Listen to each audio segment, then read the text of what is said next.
मुक्तिदाता शिव गुरु की कहानी। एक बार महर्षि गौतम के तपोवन में रहने वाले ब्राह्मणों की पत्नियां किसी बात पर उनकी पत्नी अहल्या से नाराज हो गई। उन्होंने अपने पतियों को ऋषि गौतम का अपकार करने के लिए प्रेरित किया।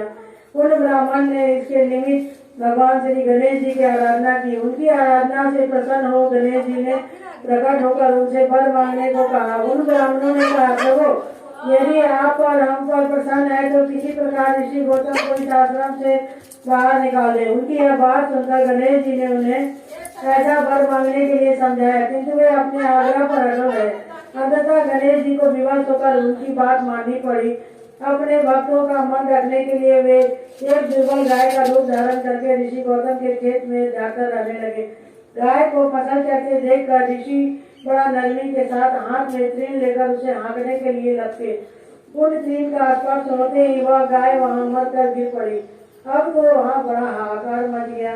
सारे ब्राह्मण एकत्र हो गौ हत्या कर ऋषि गौतम की बुरी बुरी प्रशंसा करने लगे। ऋषि गौतम इस घटना से बहुत आश्चर्यचकित और दुखी थे। अब उन ब्राह्मणों ने उनसे कहा कि तुम्हें यह आश्रम छोड़कर अनंत दूर कहीं जाना चाहिए। वह हत्यारे के निकट रहने से हमें भी पाप लगेगा।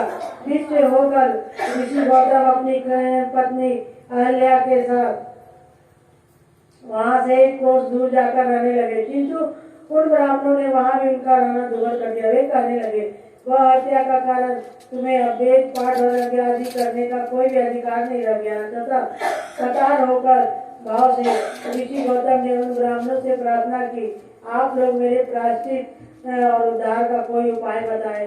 तब उन्होंने कहा, गौतम तुम अपने पाप का सर्वत्र सबको बताते हुए 3 बार पूरी पृथ्वी का परिक्रमा करो, फिर लौट कर यहाँ 1 महीने तक व्रत करो। इसके बाद ब्रह्मगिरी की 101 परिक्रमा करने के बाद तुम्हारी शुद्धि होगी। अथवा यहाँ को गंगा जी को लाकर उनके जल से स्नान करके 1 करोड़ पार्थिव शिवलिंगों से शिव जी की आराधना करो।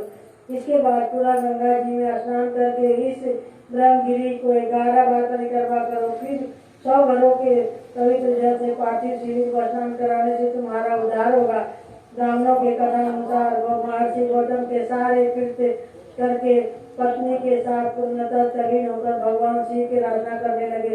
इससे प्रसन्न हो भगवान शिव ने प्रकट होकर उनसे वर मांगने को कहा। महर्षि गौतम ने उनसे कहा भगवान मैं यह चाहता हूँ कि आप मेरे गौ हत्या से पाप से मुक्त कर दे। भगवान शिव के लिए कहा, गौतम तुम सदैव सर्वथा इस पाप गौ हत्या तुम्हें छल पूर्वक लगाई गई है। छल पूर्वक ऐसा करवाने वाले तुम्हारे आग्रह के ब्राह्मणों को मैं दंड देना चाहता हूँ। गौतम ने कहा, हे प्रभु उन्हीं के निमित्त से मुझे आपका दर्शन प्राप्त हुआ। आओ उन्हें आप मेरा घर परम हित समझकर